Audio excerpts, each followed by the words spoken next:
Hello, j'espère que vous allez bien.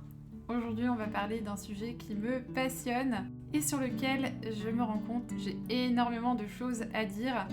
Et aujourd'hui, je pense que ça va être juste une première vidéo sur le sujet, une sorte d'introduction avec des conseils ou en tout cas des réflexions personnelles.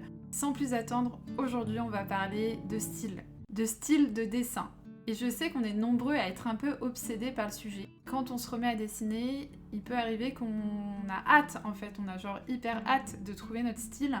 La première chose quand on parle de quête de style, à mon sens, c'est qu'il faut accepter que c'est une quête sans fin.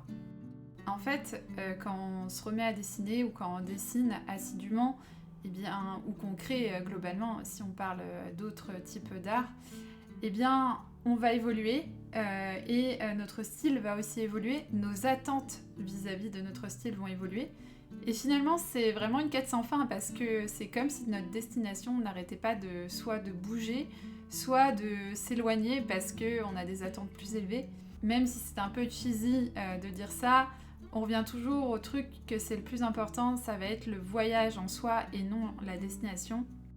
La deuxième chose par rapport à ça, c'est que c'est une quête sans fin. Ça peut devenir aussi un piège.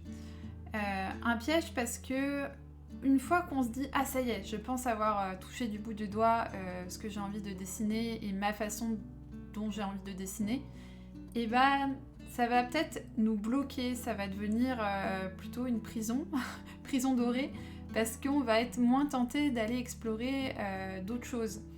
Alors que c'est dommage en fait, si on ne s'autorise plus à explorer, on va peut-être passer à côté de belles pépites et peut-être qu'on s'est arrêté un cran trop tôt dans nos explorations. Pour vous donner un exemple, j'ai quand même, on va dire, mes fournitures chouchou. J'adore dessiner avec des feutres Tombow et du crayon couleur et parfois un peu de pastel par petites touches. Et là justement, je m'étais dit que pour cette vidéo, j'avais envie de me challenger un peu et tester un autre médium. Et du coup, je me suis mise à tester la gouache en reprenant un peu le même type de technique que j'ai l'habitude de faire avec du feutre, mais le rendu ne va pas être le même.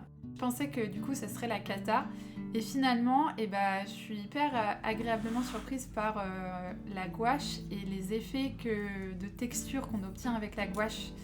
Et si je m'étais pas autorisée à explorer un petit peu aujourd'hui, finalement, j'aurais pas eu ce petit coup de cœur, ce petit coup d'éclat que j'ai pour la peinture. Et surtout, on verra plus à la fin de la vidéo, mais j'ai trouvé que du coup, les petits phoques que j'ai dessinés aujourd'hui, ils avaient vraiment du caractère. En tout cas, de mon point de vue, j'étais très contente d'avoir réalisé ces phoques. Je les trouve assez expressifs. Et je suis très contente d'avoir décidé d'explorer un autre médium aujourd'hui. Je me suis rendu compte d'une deuxième chose par rapport au style, c'est que c'est souvent quand on ne cherche pas qu'on trouve. En fait, pour moi, la quête de notre voie artistique ou de notre style, c'est vraiment quelque chose qui ne doit pas être intellectualisé. Parce que c'est vraiment dans les moments de lâcher prise où on suit notre intuition, on lâche les chevaux, on fait ça pour le fun, que finalement on a un peu des joyeuses surprises du fait d'être plus dans le lâcher prise, et c'est là qu'on va vraiment dans notre pratique et qu'on va tomber peut-être sur nos meilleures créations. Moi, ça m'est souvent arrivé que c'était au moment où je réfléchissais trop que finalement ça a bloqué et que j'étais relativement pas très fière de ce que j'avais dessiné, alors que quand je me laisse porter par le flow, état qui n'est pas forcément évident à avoir tous les jours, mais quand ça arrive, c'est souvent dans ces moments-là que j'ai un peu les waouh, genre ça y est, il s'est passé un truc. La troisième chose que je peux dire par rapport à cette quête de style rejoint beaucoup du coup les deux autres points, c'est que ce qui va être le plus important, c'est de pratiquer. Mais genre vraiment pratiquer beaucoup, beaucoup, beaucoup, beaucoup. Parce que ça va être dans la quantité qu'on va se trouver. On a beau écouter tous les conseils, même de nos artistes préférés, sur le style, sur comment savoir dessiner, regarder plein de tutoriels, si on passe pas à l'action, il va rien se passer. C'est vraiment en dessinant que notre œil travaille et que notre sensibilité également travaille et qu'on comprend les choses qu'on aime ou non. C'est dans l'action que les petites connexions neuronales vont se faire entre notre regard et notre main. Et c'est là qu'on va peu à peu trouver notre coup de crayon et vraiment ce qui fait vraiment notre signature. par rapport à l'apprentissage en général, quand on se remet à dessiner, parce que je sais qu'on dit souvent que ce qui est le plus important, c'est d'aimer le process plus que le résultat.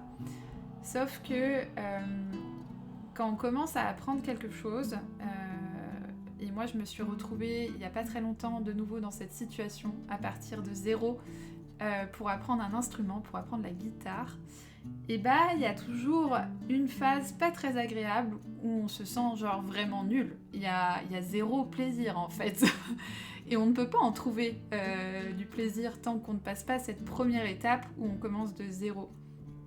À mon sens, aimer le process est indispensable, mais il y a quand même au tout début d'un apprentissage une phase il va avoir une phase un petit peu désagréable qu'il faut réussir à passer.